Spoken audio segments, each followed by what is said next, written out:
चीन में corona virus के बिगड़े हालात पूरी दुनिया के लिए एक बड़ा खतरा बनने वाले हैं। खबर है कि चीन ने पूरी दुनिया को आफत में झोंकने की तारीख भी तय कर दी। पूरी दुनिया तक कोरोना का एक्सपोर्ट करने के लिए चीन तैयारी पूरी कर चुका है। अंदेशा यह है कि 8 जनवरी 2023 को पूरी दुनिया की नजरों के सामने से चीन की साजिश का पर्दा उठ जाएगा, क्योंकि 8 जनवरी ही वो दिन होगा जब चीन की असली तस्वीर पूरी दुनिया के सामने आएगी। पिछले 2 हफ्तों से जिस देश में शवों का अंबार लगा है, उसकी पूरी हकीकत दुनिया को पता चलेगी, क्योंकि चीन के नेशनल हेल्थ कमीशन ने तय किया है कि वो कोरोना से जुड़े आंकड़े 8 जनवरी को जारी करेगा। चीन ने फैसला किया है कि वो हर दिन की बजाय अब हर महीने आंकड़े जारी किया करेगा। अगर 8 जनवरी को जारी होने वाले आंकड़ों में चीन ने सच बोल दिया तो दुनिया के पैरों तले जमीन खिसक जाएगी, क्योंकि माना जा रहा है कि वहां कोरोना से मौत का आंकड़ा 1 लाख के पार पहुंच चुका है। लेकिन दुनिया के लिए सिर्फ ये आंकड़े ही टेंशन की वजह नहीं बनेंगे, बल्कि चीन के 8 जनवरी वाले प्लान का दूसरा हिस्सा सबसे ज्यादा खतरनाक है, क्योंकि पता चला है कि 8 जनवरी से ही चीन अंतर्राष्ट्रीय यात्राओं से जुड़े सारे प्रतिबंध खत्म कर देगा। न चीन में आने पर किसी तरह की रोक होगी और न ही चीन से जाने वाले यात्रियों के लिए कोई नियम होगा।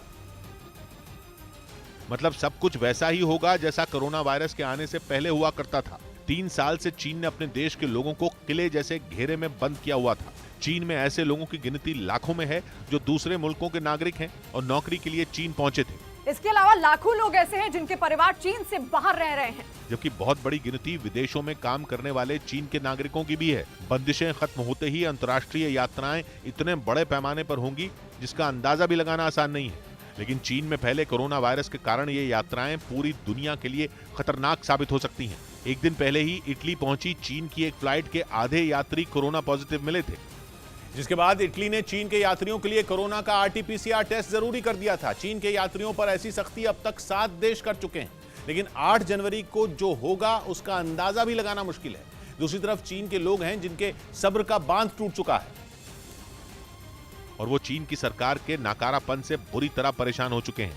चीन के एक कोरोना पॉजिटिव युवक ने अस्पताल की छत से कूदकर खुदकुशी कर ली। खबर है कि अस्पताल में इलाज न मिलने की झुंझलाहट में उसने जान दे दी। चीन की सरकार अपने नागरिकों को इलाज देने में पूरी तरह नाकाम दिख रही है। बीजिंग और शंघाई तो क्या, चीन का कोई शहर ऐसा नहीं है जहां लोगों को इलाज मिल रहा हो। बदइंतजामी का हाल ये कि वेटिंग एरिया की कुर्सियों पर भी मरीजों का इलाज हो रहा है। यहाँ तक कि गंभीर मरीजों को खुले आसमान के नीचे लिटाकर उनका इलाज किया जा रहा है। न दवा, न डॉक्टर और न ही अस्पताल के बेड। चीन में कोरोना मरीजों की जान भगवान भरोसे दिख रही है। ऊपर से कोरोना से जुड़ी एक ऐसी खबर आई जिसने चीन की सरकार और वहां की सारी एजेंसियों के होश उड़ा दिए। पूरी दुनिया अब तक कोरोना वायरस के डेल्टा वेरिएंट को ही सबसे खतरनाक मानती रही है।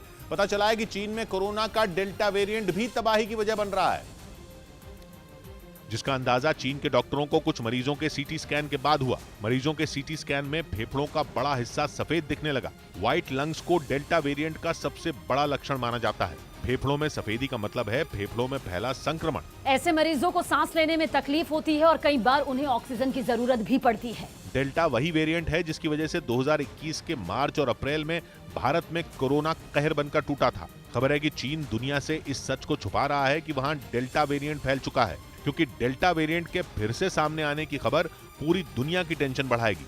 इधर कोरोना के खतरे के बीच दिल्ली के पास गाजियाबाद में ब्लैक और व्हाइट फंगस का एक मामला सामने आया। गाजियाबाद में एक महिला ब्लैक और व्हाइट फंगस महिला में पुष्टि हुई, जिसने कोरोना के खतरे के बीच लोगों की चिंता बढ़ा दी। गाजियाबाद में ब्लैक और व्हाइट फंगस से संक्रमित महिला की उम्र 55 साल बताई गई।